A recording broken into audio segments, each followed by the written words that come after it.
Oke Jo, assalamualaikum ya. Yuk sekarang kita akan belajar tentang apa nih? Pitagoras ya. Ingat kalau kita bicara Pitagoras berarti kita bicara apa coba? Betul, pita dan goras bukan. Bicara segitiga, segitiga siku-siku. Segitiga siku-siku. Oke ya. Pokoknya kalau Pitagoras pasti segitiga siku-siku. Kalau nggak siku-siku ya bukan Pitagoras gitu ya. Oke. Jadi Pitagoras itu sebenarnya perbandingan sisi-sisi segitiga siku-siku. Nah, perbandingan sisi-sisi segitiga siku-siku. Jadi gini. Ini ada segitiga dan ini ada siku-sikunya. Ini misalnya sisi A, ini sisi B, ini sisi C. Yang terpanjang adalah sisi C ya, karena dia yang paling miring di sini ya. Diketahui bahwa nanti C kuadrat, sisi miring kuadrat itu sama dengan jumlah kuadrat sisi yang lain, yaitu A kuadrat yang ini ya, ditambah dengan B kuadrat. Nah, inilah sebenarnya rumus umum dari Pitagoras atau teorema Pitagoras. Ngerti ya? Kalau ada cara-cara yang lain atau rumus-rumus yang lain tuh hanya turunan dari ini. Misalnya, kalau saya mau cari A kuadrat misalnya. A kuadrat itu berarti sisi yang tegaknya.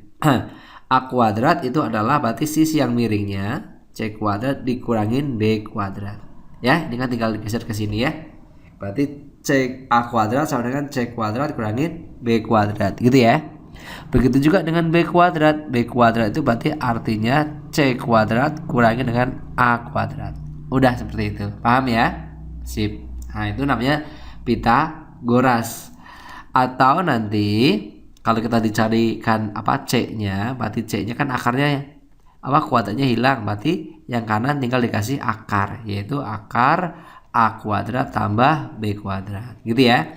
Ini juga sama, berarti kalau A berarti sebenarnya akar dari C kuadrat kurangin B kuadrat gitu ya. Ini juga B berarti akar dari C kuadrat min A kuadrat. Ingat ya. Pokoknya sisi yang miring kuadrat itu sama dengan sisi lain, jumlah sisi lain dikuadratkan atau jumlah kuadrat sisi yang lain. Paham? Paham Mas. Contoh Mas? Boleh ya. Contoh. Nah, kalau kita misalnya punya gini. Pitagoras seperti ini. Gitu ya. Di sini saya punya 3. Di sini punya 4. Berapakah ininya? Gitu kan? Ini X misalnya. Berarti nanti X kuadrat sama dengan sisi yang lainnya, yaitu 3 kuadrat tambah 4 kuadrat. Paham ya?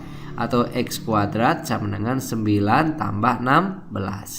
Berarti X kuadrat sama dengan 25. Atau X-nya adalah akarnya. Akar dari 25. Berarti berapa? 5. Udah, gampang kan? Gampang masif.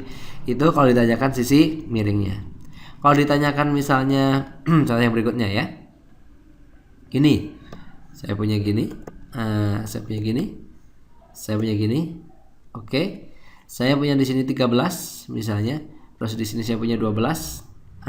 Ininya misalnya saya kasih namanya Z atau P atau T teh. T. Bagaimanakah T-nya? Ini kan bukan sisi miring. Berarti kalau bukan sisi miring adalah gimana? T kuadrat adalah sisi miring kuadrat dikurangin ya. Kalau bukan sisi miring yang ditanyakan dikurangin. Tapi kalau sisi miring ditambah. T 13 kuadrat kurangin 12 kuadrat. Berarti T kuadrat sama dengan 13 kuadrat berapa? 169 kurangin 12 kuadrat 144. Berarti T kuadrat sama dengan 169 kurangi 144. Betul, 25. Berarti T-nya adalah akar dari 25. Berarti berapa? 5. 5. Sip, itulah T-nya. Gampang ya? Gampang Mas. Inilah yang namanya teorema Pitagoras. Ya udah gitu, apapun itu ya. Pokoknya sisi miring kuadrat sama dengan jumlah kuadrat dari sisi yang lainnya. Ngerti ya? Ngerti Mas. Sip. Tinggal latihannya aja. Oke, see you. Assalamualaikum.